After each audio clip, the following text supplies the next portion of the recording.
W2AV Talk with Demetris Curry. Here's your gateway to discovering the formula to a more gratifying life with the accountability you need to start and stay energized, inspired, and on top.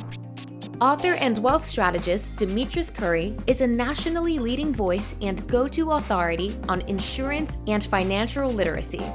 Got questions about your finances, relationships, healthy living, or professional life? W2AV talks about it all, along with tips to enhance your overall well-being. W2AV Talk with Demetris Curry.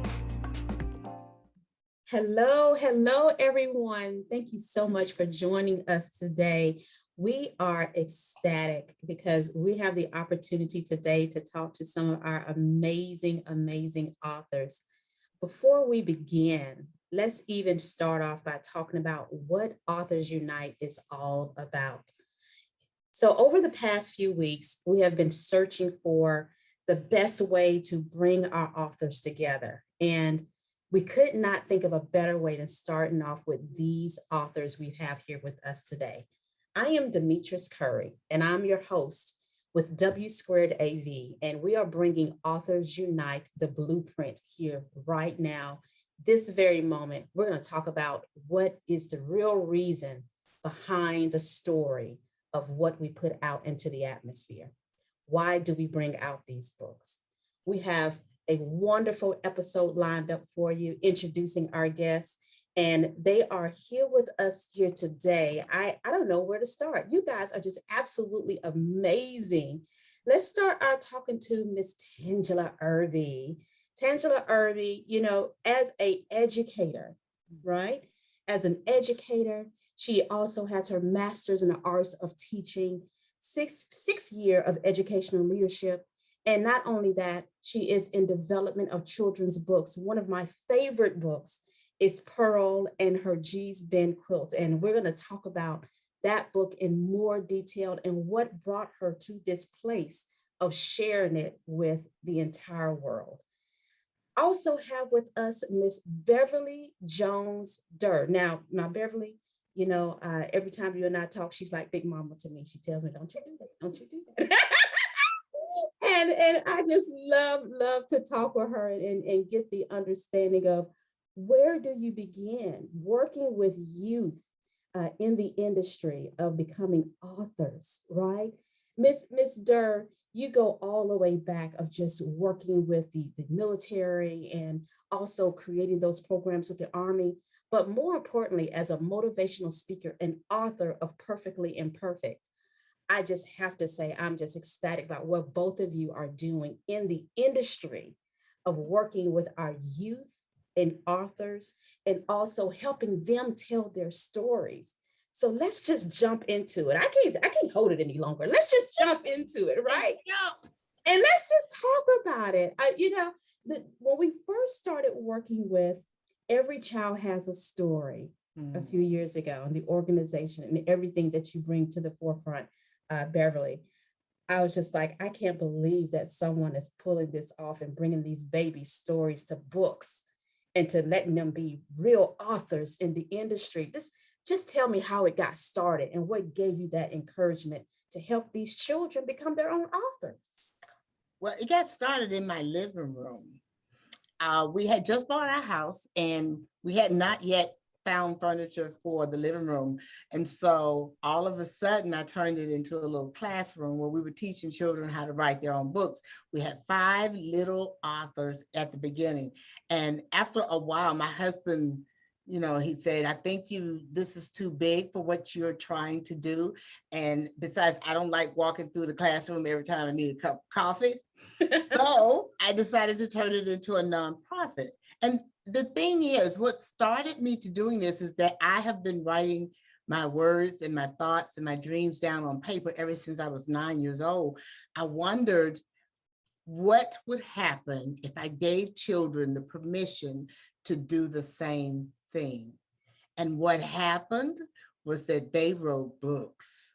I mean, and when they wrote their books, they tell it from an authentic place. Mm-hmm. They do. They talk about the things that they love. They talk about their families. They talk about jobs they want to have.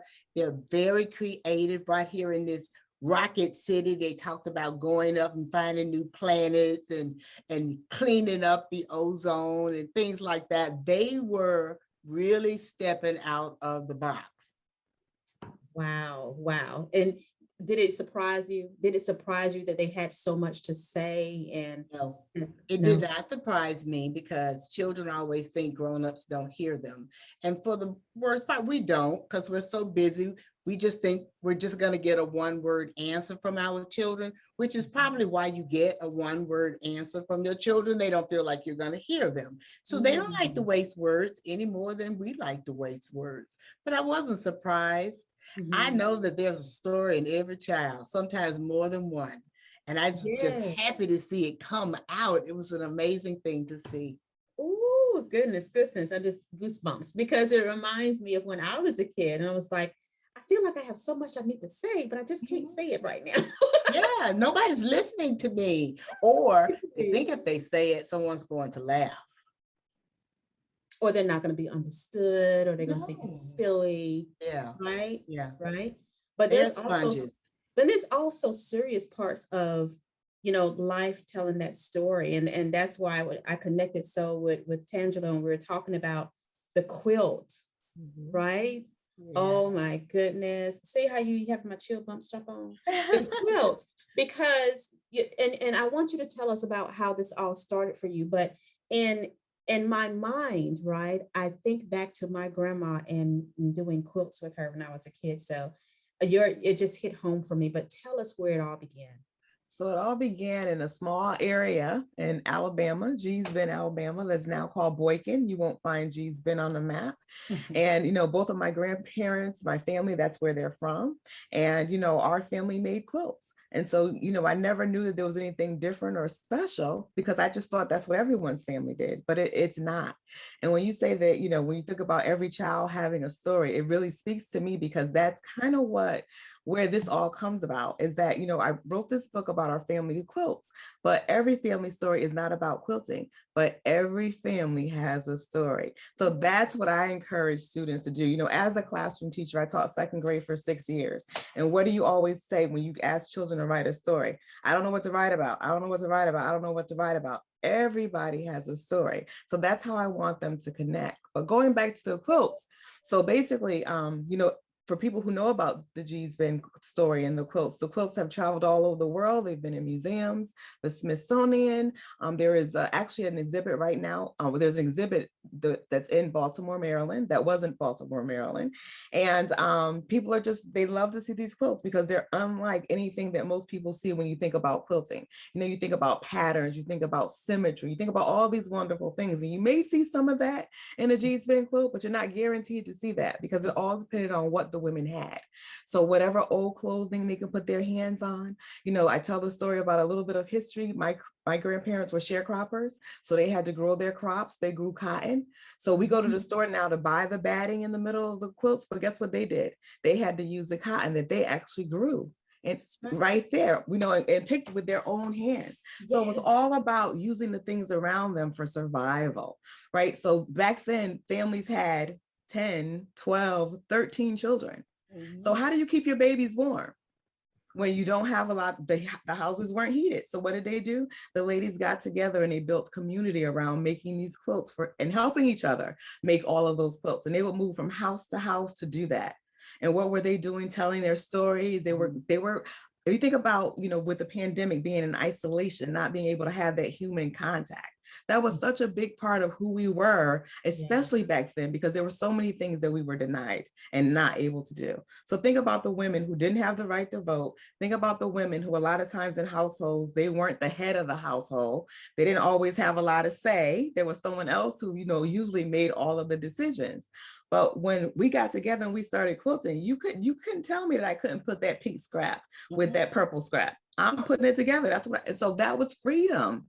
So that was freedom. So as my family story, this really spoke to me, because there are a lot of people who are telling the Gee's Bend story, but they're not necessarily people who actually lived that experience. So this was really, really important for me. That is amazing. And when you said that big families, my mom is the ninth one of 14. And so I grew up calling my grandma mama, because I was part of all the children that was in the house. And we would get together and we'll get out in the field together and we'll get peas and cotton. And I hated pulling tobacco. Lord have mercy. Okra, And you get the little sticklers from the okra. Ooh, I hated pulling okra. Get the little pricks in your finger, right?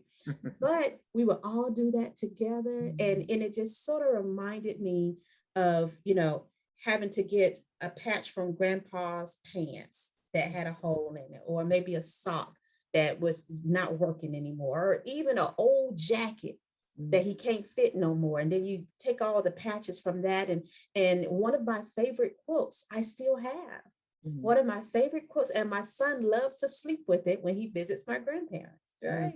So it's like, it set home for me. I was like, yeah, that's what we're talking about. That is all this is. And you touched on another point too. So as we start talking about the quilts and I start talking to different people, and they'll say, you know what?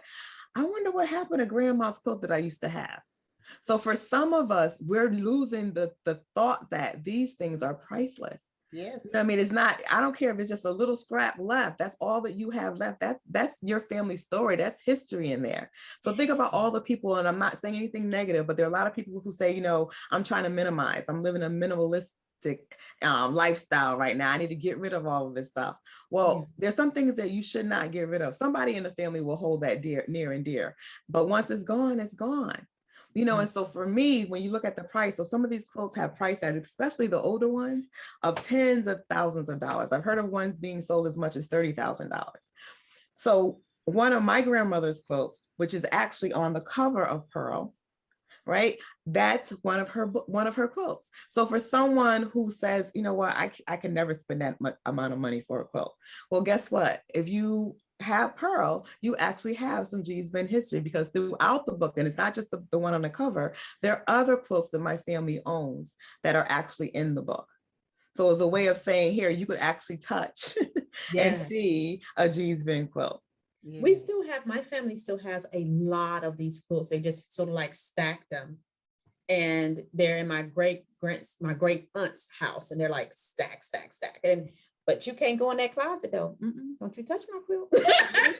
Listen. And little something small, like you think you said something really, really small right there, but there's a connection to it. So working with the illustrator, she did a wonderful job illustrating the everything in this book. And it was rare that I even went back and said, can you change this? Can you tweak that? So on one of the pages, there are quilts, and she had them stored a different way on the page. So when I got the quilt, I said, And like I said, I didn't have to ask her to change anything. It was perfect. But I had to, because we were communicating through email, I had to say, the quilts can't be hung that way. No, you have to take them and fold them. They have to be stacked. Because in my grandmother's house, I thought growing up that there were 3 beds, but there was actually 2 beds. The other structure was from the floor all the way up of quilts that were folded. That is amazing. So that's very, very important in terms of how we used to keep our quilts. Yeah. And it's like you just told a story. You're an adult telling the story now. Yeah. But you're holding what you knew as a child. Every child has a story, bringing it out now. It's like you had that already in your gut. And it's in your being, it's in your DNA, and you're embroidered into your life, into who you are. And then you're bringing that out now for children to see that and to start to relate. Because if you don't bring it out, all that's in my DNA, yes. But if I don't bring it out, if I don't verbalize it, that history is going to die when I leave this earth. Yeah. So it's important that we share it. I mean, there's just so many connections. So just one other one that I want to share with you. So I'm scrolling Facebook the other day, and this girl that I know from church made a post about how when they were growing up, people would always say, I'm going down south. They would never, the first thing wouldn't be to say, I'm going to North Carolina, I'm going to Alabama, I'm going to South Carolina, I'm going to Georgia. No, they would say, I'm going down south. And so her comment was, what was down south? And so the people who responded to that, there were so many people who said that was the same for us. We always said down, we didn't say what it was. So I responded to her and I said, see, and I said, and I talk about that in my book, I mentioned going down south. And so her response was, oh, so now there are going to be another generation of children who are confused. I said, nope, they won't be confused because now you know better. So when a child reads that or says that, you will say, no, we're going to Atlanta. No, we're going to Alabama. Tell them where they're going. We're going to Georgia, wherever it is. But that's a part of the common experiences that we have. Yeah. But something as small as that, everyone on it, so many people were able to chime in and say, that was my experience as well. Exactly. Yeah. I remember that too. But I'm going down south to see my grandparents. Oh, it's down south. Yeah. It was like there was just one place on the map. We had our own map, and right there was just down south. So wherever you was going, we're going. It didn't matter. It was down south. It's down south. And the same thing about up north. That's the same. Yeah, going up north. Up north. The same thing about that, going up north. And what I love though about, and that's why I had to start this segment, this episode with you two, because I was like, oh my goodness, the connection of, working with the children, bringing out what's inside of them, right? And then you being a product of that, of bringing that out of you as an adult. You're a product of what you learned and what you saw and what you experienced as a child. You understand what I'm saying? Yes. So it just sort of sits so home with me. Working with Every Child Has a Story. Oh my goodness. I have been part of the family for a while because I just love the children to be able to tell the things that they went through. As a child myself, I have my book With Brighter Days Ahead, hello, coming out, and part of that is talking about some of, what I experienced as a baby and some of the tragedies I had experienced and some of the things I noticed and the fears that I start to gain from being around certain circumstances. All of that is part of our child DNA that brings out who we are today. Don't you agree, Beverly? I absolutely agree. We're losing the history because we're losing our storytellers. And I like to consider myself as a person who's training the future storytellers, because I sat and listened to all of the conversations. And I became what my mother calls me a griot, which is a storyteller. And I listened to all of those stories. She was for her generation and I am for mine. And I just don't hear children telling those stories, but it's only because I think their foundation isn't clear. There's too much noise in media about who we really are, what we really have accomplished, and where we really came from that needs to be swept out the front door. There is so much knowledge to go around, and we were never people who documented things. We told that story to our children, who then in turn told that story to their children. And that's how it goes in our culture, in our African American culture. We need to bring that back. We're relying too heavily on media to tell us who we are, when in fact, who you are is even deeper than what they say you are. And so when these children write their stories, I give them glimpses of their own foundation by sharing with them my foundation. Because once I do that, they start asking questions. One of the questions I ask them is, when you look at me, what do you see? And somebody said, oh, I see a teacher, I see a grandmother, I see a lady. And then this one girl said, but I think I see Africa. And I was like, sister, you see Africa, because my DNA goes all the way back to Nigeria. And I know what my foundation is. So where does your foundation come from? And she said she didn't know. And I asked each of them, and they would say, well, my mama was born in Chicago, but where did your mother's people come from? They didn't know. And I teach them how they can figure that out for themselves, how they can trace that for themselves. And it gives them, it's another way of giving a child stellar confidence, and rocket high self-esteem. If you know who you are, whose shoulders are you standing on, and that there's strength in your DNA. Girl, let me tell you, no is just a word to these children. They explore everything, and we allow them to. That is simply amazing. Simply amazing. Can I stop there for a second?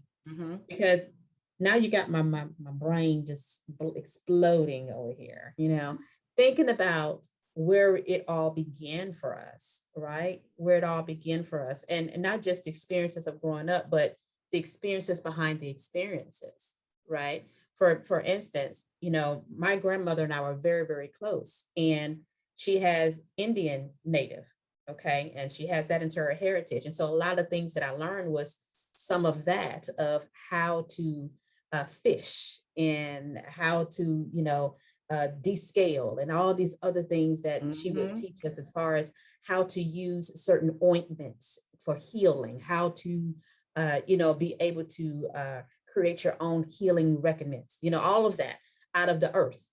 And with that, that's part of who we are behind the scenes. And I thought about that not too long ago when I was talking about, our ancestry and how that actually works. Some of the strengths that we have inside of us that we have to dig into and explore, that we didn't know that we had, but it passed down to us, right? From generation to generation to generation. And sometimes we lose it because we don't have the connection with the family and telling them that this is where you came from. And this is the DNA that's inside of your bones. This is what you have inside of your blood. And we lose that connection for a lack of communication and a separation of families over the years, especially with everything that our culture has gone through with the separation of families for years and years and years and generations. But then you find yourself, having these attributes. You're like, where did I get that from? Oh, baby. It's down deep in there. Yes, it is born with it. In there. You were born with it. It's in your growings. It's there, right? And you can't run away from it. You can't run away from it. When you've been blessed with something that's embodied in your DNA, it's not something you can run away from. It will always be there, even if you don't explore it. You know what I mean? Yes. Even if you don't explore it, it will always be there. So that is just simply amazing. When I'm thinking about where we're going today and what are we trying to do now, current time, moving into the future, where do you see us headed? Where do you see us headed right now with our children? If we can take control of what's going on outside, the social medias and all the other things. And if we can get a little bit more in tune with our children, where could we go with this? Yeah, I think the narrative has to be written by parents, and parents need to pay attention to the elders. I know they think that we're just sitting in a corner knitting and chewing our fake teeth, but some of us are out there, boots on the ground, talking to children and helping them to develop who they are, that little seed that's in them that God gave them when they were first born. Everybody has a purpose. We don't have to look for it. It's already in us. If you just follow the tone, follow your own heartbeat, you'll find what your purpose is. If you just look at what you're most attracted to, God doesn't make it hard for you to find your purpose. It's just that when we find it, it don't make a lot of money. So we figure that can't be it. But it's not about the money. It's just simply never been about the money. Our children have a great opportunity and hope in front of them. But parents today have got to put the brakes on, be more realistic, and just pick and choose those things that your child needs the most, and then try to enrich what's already in them instead of trying to make them into somebody that they were never intended to be. And we need to go back to our roots. There is no harm in that. It is where our safety is. And we got to stop looking outside of ourselves for everything that we need, because we came a complete package. Everything is in here, in you. It's not outside. And I think that's why there's so much noise outside that's extremely disturbing and disrespectful in our society today, that you just really want to throw your hands up and go, oh Lord, I don't know what's happening. But what's happening is affecting our families. And when that happens, as a mother, as a grandmother, you bring your family closer and you nurture them so that they can survive whatever is in front of them. It's going to be hard, but the village has to come together to help each other. It is never something that one person needs to be able to do. And Tangela, you want to add to that? Yes, I definitely would like to add to that. You know, I agree with everything that you said. I also want to add that I think that, you know, don't get me wrong, we still have a lot of challenges. There are a lot of things that we face. But I also think that looking at the generation coming up now, they have more opportunities than have ever been presented before. And so what I would say to parents too is to just make sure that you're always exposing your children to a lot of different things. Because the things that we always thought, well, I don't like science, well, I don't like math, I can't do this. Now our babies are being exposed to that stuff and they are loving it, they are thriving, and they are growing. So I would say continue to just expose them to a lot of different things. You know, if your child expressed interest, like you said, is in there. If they're expressing interest in writing, if they're expressing interest in playing tennis, you know, I know sometimes it's not always easy to find the funds and to be able to do that, but there are a lot of people that are supporting our kids too.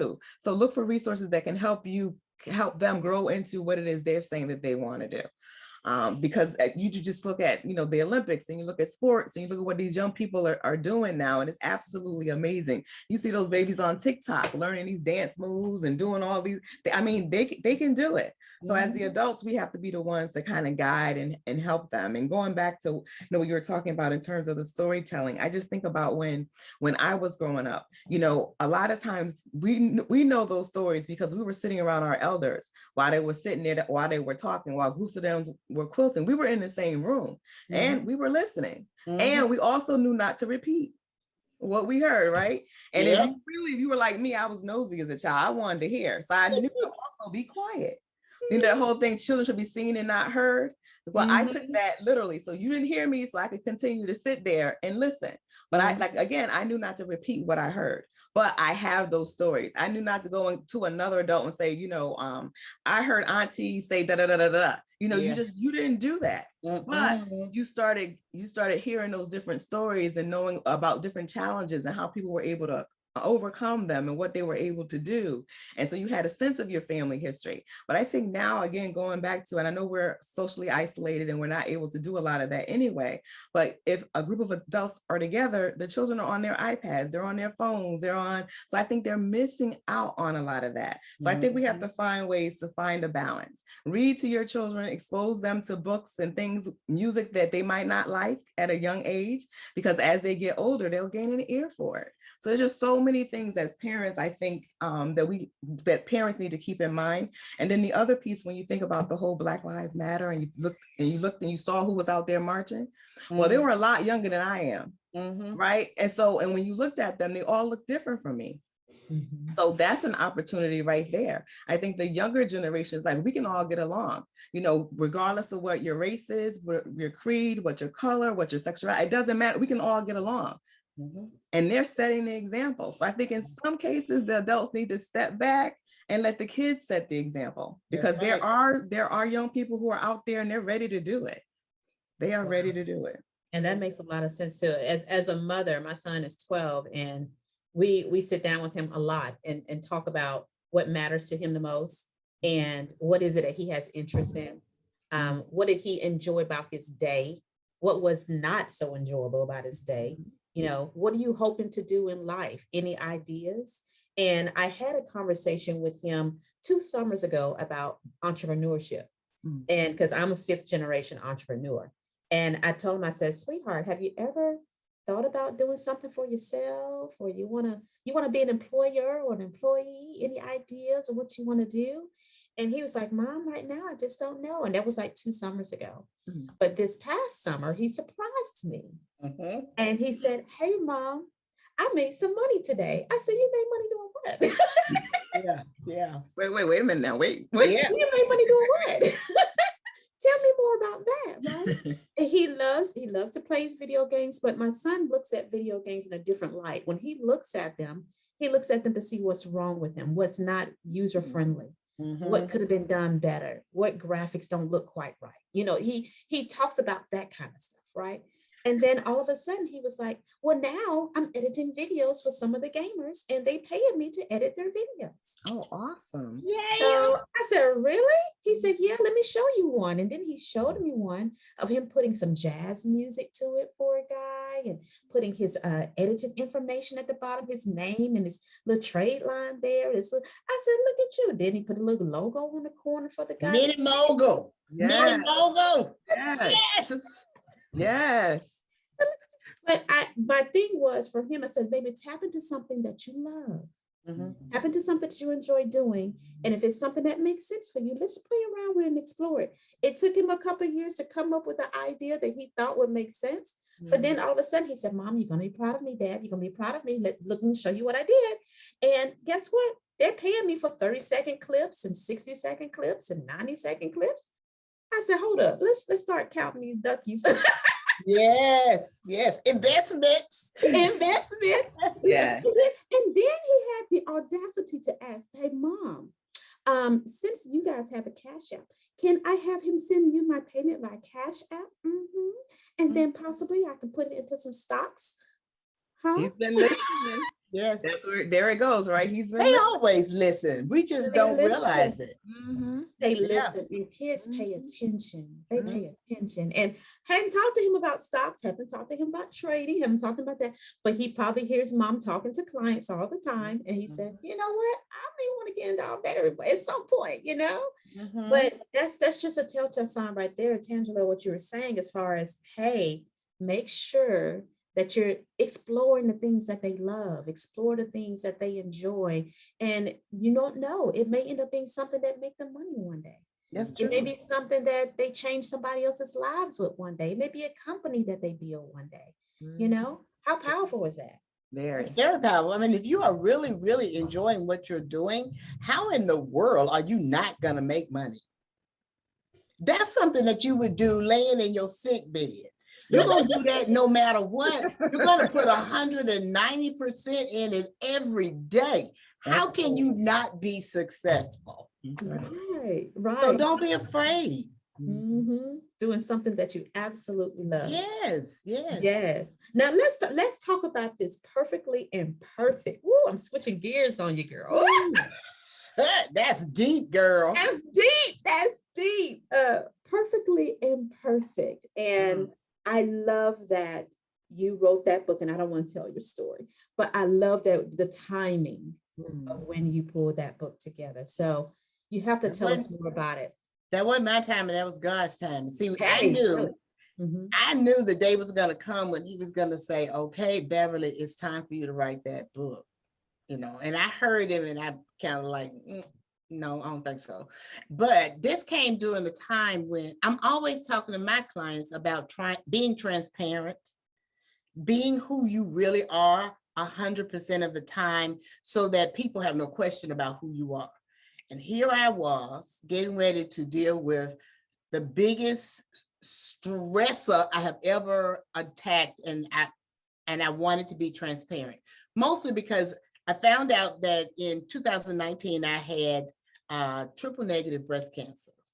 My biggest question was, nobody in my family has ever talked about having cancer of any type, but that falls back on old ways. You just don't talk about stuff like that. So I probably wasn't the first one, but I didn't want to be like they were, because I was fighting a battle that billions of women are fighting every day. And I wanted to be transparent. So one morning, God woke me up at 2:30. I didn't know what to do. I woke up, I wasn't sleepy, I wasn't tired or anything. So I went downstairs and got me some coffee. And I had my little prayer time, and I was like, okay, I'm up at 2:30, but I don't know what to do. And nothing happened. So the next day, he did the same thing. And he did that for 5 days in a row before he told me, it's time for you to write your story. So from the time he woke me up that first time until I published my book in November, he woke me up every morning at 2:30. Every morning at 2:30, fully rested and ready to go. And I wanted my book to be about hope. I was going to be transparent about something that most women are so afraid of, because I was also afraid of it. But I tried to force myself to find something good in it every day. And so with God's help, I was able to do that. I think my book talks about some of the ups and downs I've had in my life, and some of them are really bad, I warn you. And I managed to get past them. And so I decided to pull on that strength. And then I realized my mother used to tell me, when things get rough, lean into your ancestors for their strength. I remember that she told me that, and that she named me after, I have this name that signifies the ancestors who had strength. And then before my mother passed away, she told me about them. She had dementia, so mom didn't know she was telling it to me. She thought she was telling it to somebody else. But I realized that each one of the strengths I hold, they hold. So each one of them gave me something. It's the way I like to look at it. So when she named me, I was named after, Beverly came from Beverly Cleary, because, you know, Beverly Cleary writes children's books. And look, who writes children's books? Me. And then Joyce was because she said I brought her joy. But the rest of it is Elizabeth, Catherine, Anna Grace. And so I'm like, so who were these 4 women? And she explained to me, and a lot of the characteristics that they have, I have. So I pulled on all of them for breast cancer, and it was a beast, but they never left my side. And I tagged Jesus a couple of times, and he didn't leave either. But throughout all of that mess, I survived. And when I finished the book, I did not know if I was going to have kicked cancer or not, but I decided I didn't need to know. Do you want to know the day you're going to die? I know I don't. So I'm just going to let the days unfold as he gives them to me. And I'm going to fight every day for everything he's given me so that I can keep it. But I don't want to know that. I don't want to know that. I'd rather focus on living. Even if I did not make it, I was going to live the time I had the best I knew how. I call that shaming the devil. Every morning when I get out of bed, my feet touch the floor, I said, I'm shaming the devil, because I'm going to try my hardest to not let him bring me down. So that book is really dedicated to all the women and men who suffer from breast cancer in any form. And everything that they've gone through, the stories that they wanted to tell but didn't feel comfortable telling, I told mine, so that they can identify in the strength that I pulled out of it. And maybe in some small way, it'll help them to overcome their fear and find hope and joy somewhere in that battle, because you're just in the valley. That's all. You're just in the valley, and you got a serious mountain in front of you that's a beast. And so you need the help of your ancestors and your believers. You need the prayers. You need all of that in order to get to the top of the next mountain. And it is possible. It is possible. And that's a mountain, baby. It's a mountain. I'm telling you, child, that sucker was something. Woo. Wow. Wow. And you know, you and I had this discussion when we were talking about bringing out my book, A Brighter Days Ahead, and how fearful it was to even have the courage to bring out a part of you that you just sort of like want to hold dear, you know? Yeah. Isn't that so? It's like it's because it's like a fragile part of who you are. Yeah, and that requires such vulnerability to just sort of lay that out to the world and say, this is what I'm going through. And then to be in the middle of an arena, not knowing how the people are going to react to it. You know, you're the powerful one, you're the strong one, you're the one that people come to, you know, you the brick, and here you are struggling and they see you struggling. Are you going to change for them? Will they now look to you if they need help? You don't know who you're becoming, but you do change and you become something else. And as you grow every day, you're supposed to continue to be evolving, to becoming. You're supposed to keep growing. And I think that through that big struggle, I grew a lot. Some things are not important to me. Living my best life and honoring God and the gifts that he's given to me are truly the most important thing in my life right now. I do not think about all that. Some of that stuff is just like, child, please. Just I ain't got noise. time for that. Just noise. That's all it is. It's just extra noise that you don't need into your life. And that's why we're talking, like, that was the whole point of bringing Authors Night to the forefront, is because I know there is something behind the story. There's a story behind the story. Yes. And what brought you to this place, and why was it so significant to put it on paper? You know what I mean? Why was it so significant? How is it going to help the next person that reads it? It may change their lives. Yeah. It may literally it's for somebody, even if it's just for one. It's still worth writing. It is your legacy. It is what will be left behind when you're gone. And just think about somebody one day can pull that book off the library shelf and they're going through the same struggle that I went through, and it actually helps them. And I'm not even here to help them, but my book and my words and my life is here. Woo. And I'm still giving, which is really important. Yes, it's like a lighthouse.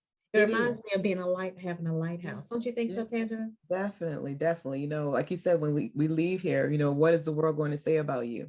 Well, nothing if you don't share your story. They won't have anything to say about you. No. You know, and it's important for you to encourage other people to have the strength to do the same thing, because somebody might read your story and say, oh, well, that happened to me, but this didn't, or it turned out this way, or this happened. So then that's their story. It needs to be told. You know, and you're right. There's certain illnesses in the Black community we don't share when we get sick.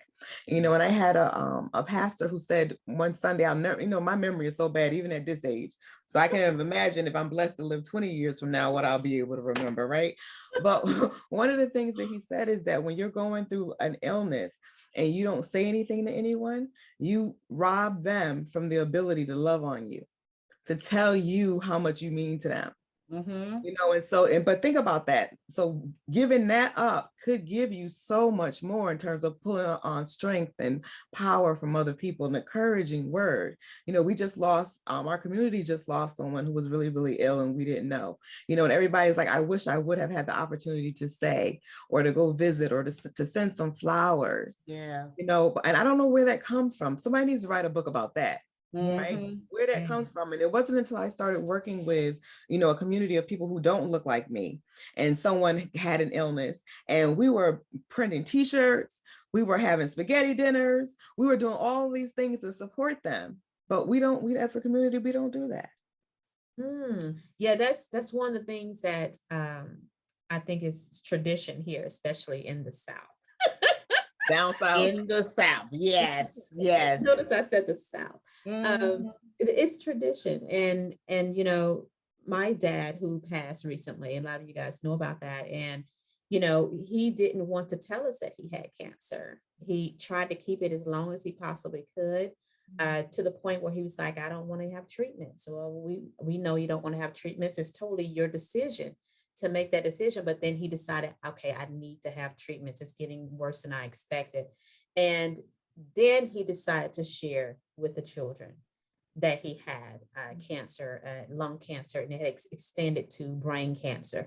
So, you know, that, like you said, it gave us the opportunity to say, okay, let's start spending more time. Let's start talking more. Let's start just getting out whatever it is that you want to share with your family, and conversations that you never had, you know, maybe, you know, thoughts that you never had a chance to share, whatever those things are, you know, to talk about them more. And one of the things that I cherish even today is that in his last, you know, 4 to 5 months, we had the chance to talk about, you know, some of his child life memories, you know, some of the things that he remember, you know, doing when he was a kid, and walking on the gravel streets with just his, you know, little little flip-flop shoes on and those kind of things and going barefoot. You don't do barefoot right now when you walk through the country. But like he would love to go through the farm, and be barefoot, and he would talk about how you almost got, bit by a snake in the cornfield, with no shoes on. All those things that you don't get a chance to talk to your families about. Because we're so busy with life.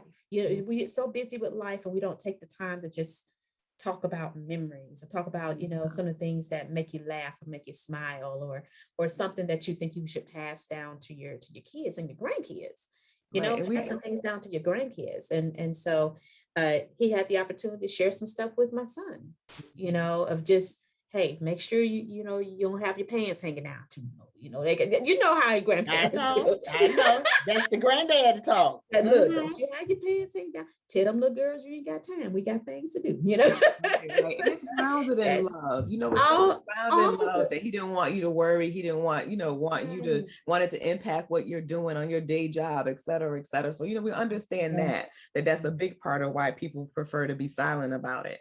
And sometimes I've heard it said that, that person wanted to carry their own cross. Everybody has to carry their own cross and feeling like that was their cross. And so they had to bear it all by themselves, but I think that again, the family loses something when they're not able to just love up on you the way they would. Unfortunately, when people know that you're going through something like that, for a lot of people, it's that reality check that they need to do what they probably should have been doing anyway. Yeah. Right. Yeah. Absolutely. But it's also an opportunity to prune. It's an opportunity to prune. People will show you who they are when you're going through something. They will show you who you are. And Tangela, you hit on it when you said something. God said to me, okay, pay attention. And I'm like, oh, not another book. But when you said, somebody needs to write about that. My curiosity has always been there. I have enough people in my family have had all kinds of medical issues. And I really want to just ask them, why did you keep that to yourself? Because part of me thinks that, and they may not even know they're doing it for this reason. We have been, the media, the noise outside says that we as African Americans are not enough. So you're definitely not going to tell somebody that you're struggling with something like cancer or diabetes or tuberculosis or whatever. You just going to go to work coughing, dragging, bleeding, whatever, just to show them that you are enough. Right? So I'm like, you buy into that little system that they created to keep us small. But I'm interested now that you've said that, why is that happening so much in the African American community? Yes, and one of the things that traditionally what happens in this house stays in this house. Yeah, I heard that traditional, and that includes what you're struggling with. Right. That includes what you're struggling not going to therapy. Going to therapy. Secrets. That's another book. That's a big one, girl. No, that's just another chapter. We're gonna write your whole book before we get off this call. Girl. I think we all got a chapter to add. There you go. I can add those chapters anonymously because people don't want their name attached to nothing. But if it'll help, I'll do the writing. I'll write it for you. Yes. I'm interested in knowing. I want to know. Yes. Do y'all remember the movie The Help? Yes. Don't that remind you of that? Girl, you know it do. Writing that book, and all these ladies had these experiences that sit inside of them, and pain and suffering and stuff that they've experienced from being the help, and their families being taken advantage of and just disrespected in all kinds of ways and things of that nature. And when they put their stories together collectively, woo, girl, that's just fire. Do you hear that? That was a big voice. Honey, instead of the help, we're going to write our book and call it Our Health. Oh, we got a lot to say. We do. A lot to say. The part of that is, wanting to help someone else. And I think that all three of us collectively and individually have that task and that purpose. And we just been, just making sure that we do it the way God wants us to do it. But he gives you free will to just get it out there when you're ready to get it out there. And I think it's just been powerful. It's just absolutely powerful. Yes. Whew. I gotta chill. Make you want to fire. Hallelujah. I know, girl. Let me get out this chair. Absolutely. Yeah, that is crazy, guys. That's crazy. We have to talk about this new book that's coming out. Come on now, Tanja. Tell us about Charles now. I want to know what's going on with Charles. So here's a funny thing. So I told you my first book, we know it's Pearl and her G's Been quilt. And so Pearl is short for my grandmother, Pearlie Kennedy Petway. And that's her quilt on the cover. And so anyone who knows about the space of children's book, you'll know that there are more books about animals than there are about children, or actual people in children's books. And so if you take another look, there are fewer books about Black males than Black females in children's books. And so from some research that I did working with this group on Facebook, a recommendation was if you make a book and you make it and the main character is a girl, you can do the same book and have the main character be a boy, if it fits. So the story is exactly the same in the two books, except I introduced you to Charles and his G's Been quilt. So where Charles came from, I have an uncle, and my uncle's name is Charlie. And everybody has that uncle. I'm just going to put him on blast. I'll be in trouble, but I'll deal with him later, right? Everyone, well, in my family, we all have that uncle that when you're younger, you just sit in awe with all the stories, sitting at his feet, listening to all these stories that he's telling you. You're just like, wow, I can't believe that. And then you become an adult and you hear that same story, you're like, wow, I can't believe that, right? It's like, I don't even know why I believe you it. understand when you get older. And that's my uncle. And so when I came to him and I was telling him about my story, Pearl and her G's Been quilt, my other grandmother, Lee Irby, was also a G's Been quilter. And so he would tell me little things about, I learned more after I wrote the book, to be honest with you, than I knew before, because family now, that's another benefit. They're open up and coming and telling me more things. And so my uncle said to me, he said, I can quilt. And I believe him, because there are a lot of people don't know it. There are a lot of male quilters in the world. On Instagram, you'll see there are many, and some of them are people know them. They're really famous quilters. And he said, your grandmother taught me how to quilt. I can quilt. So he told me about how when her sewing machine would break, he would fix the sewing machine for her. And he's always been really, really good with his hands. And so the only thing, one of the few things that was changed in the book was I added the line, and sometimes she helps me fix her sewing machine when it breaks.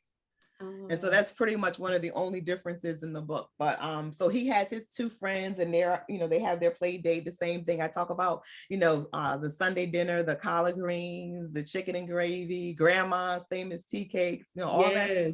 Yep. And I even actually did, being an educator, right? So it was important to me that the kids have something that they can do after they read the story. And so Charles also has his activity and coloring book as well.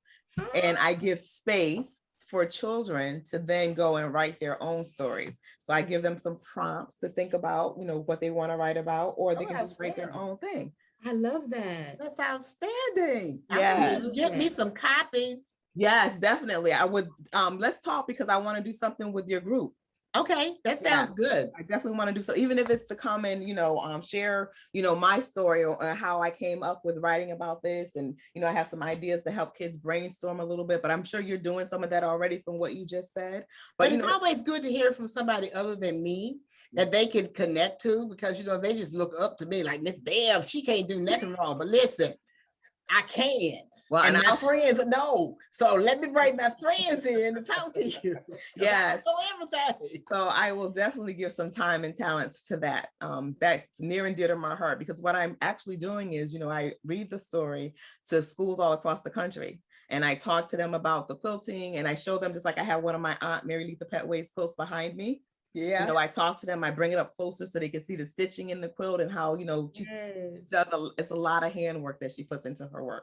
So I show even the kindergarten babies, I show them what I'm doing. And I looked up, this is when the pandemic first started, I look up at the screen, and all of a sudden I have all these quilts. So all the little kindergarten babies went into their bedrooms, because they were at home at the time, and they brought their blankies and their quilts to show me on the screen what they had at home, and told me about what their grandmas had made. And they're making amazing connections. This little girl said, well, my grandmother doesn't quilt, but she gave all of us this necklace.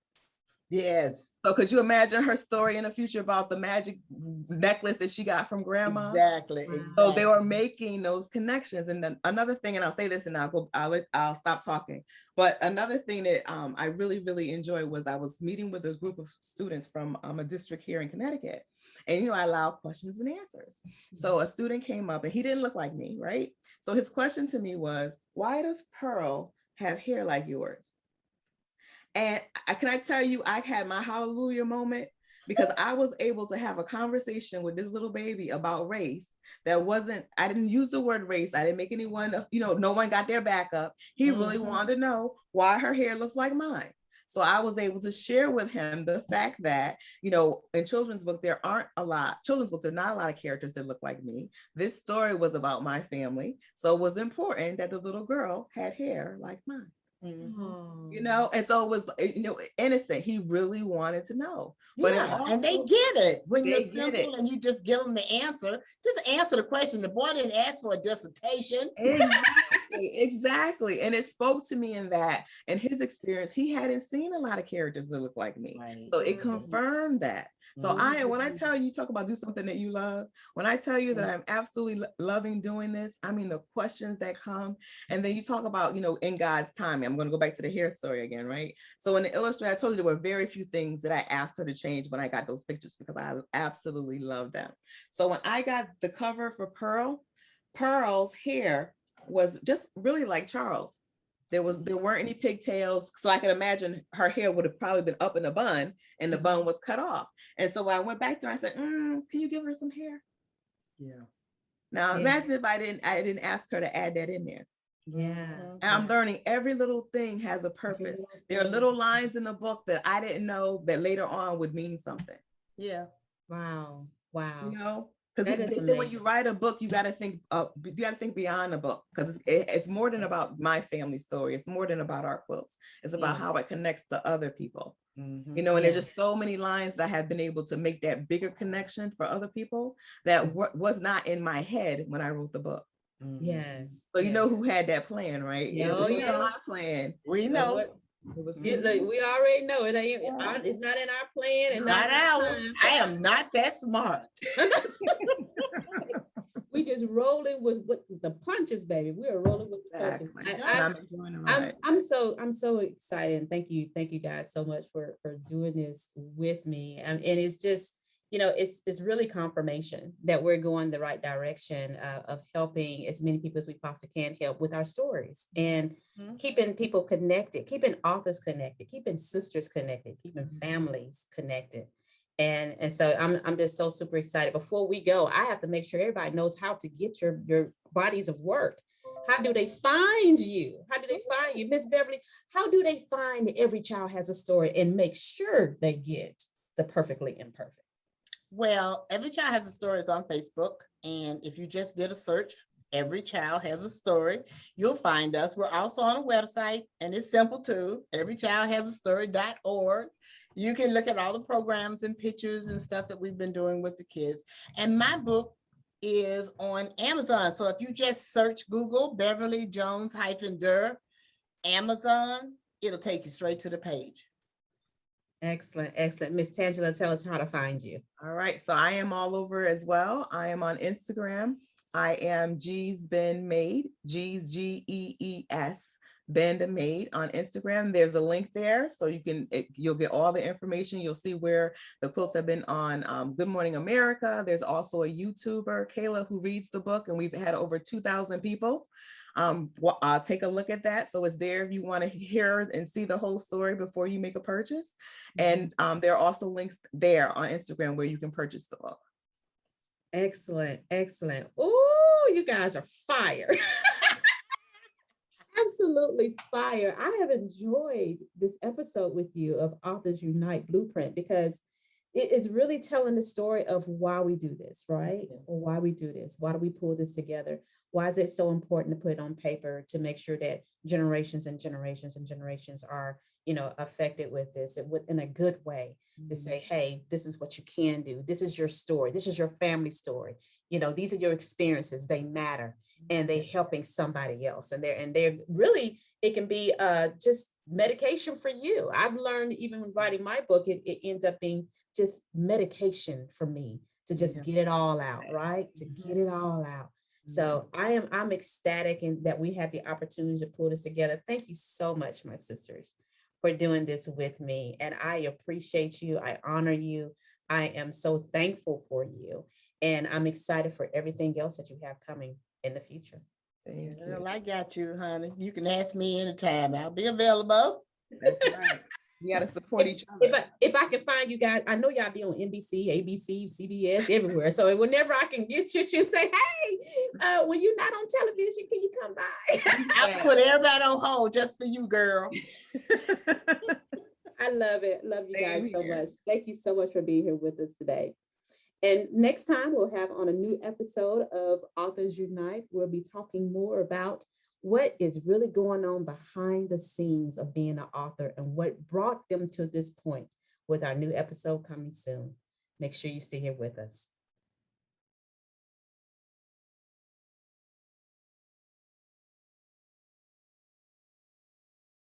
Thank you for tuning in to W2AV Talk with author and wealth strategist Demetris Curry. Connect with Demetris at demetriscurry.com and subscribe to the Demetris Curry YouTube channel today.